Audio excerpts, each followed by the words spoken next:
اللہ کے نبی صلی اللہ علیہ وسلم کی حدیث ہے کہ ان اللہ لا يقبض العلم انتزاعا ينتزعه من العباد، اللہ تعالیٰ علم کو یوں ہی تم سے چھین نہیں لے گا کہ بندوں سے اٹھا لے، ولكن يقبض العلم بقبض العلماء، بلکہ اللہ تعالیٰ علم کو اٹھائے گا علماء کے اٹھانے سے، حتی اذا لم يبق عالما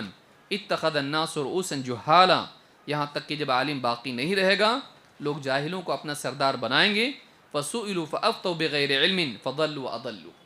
وہ سوال پوچھیں گے اور ایسے جاہل بغیر علم کے جواب دیں گے، خود بھی گمراہ ہوں گے دوسروں کو بھی گمراہ کریں گے۔ بخاری مسلم کی حدیث۔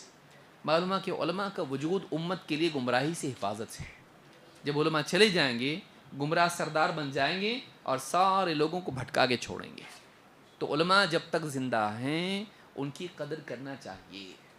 اس حدیث سے معلوم ہوتا ہے کہ علماء کی امت میں بہت بڑی اہمیت ہے، وہ گمراہی سے آڑ ہیں، بچاؤ ہے ہمارے لیے۔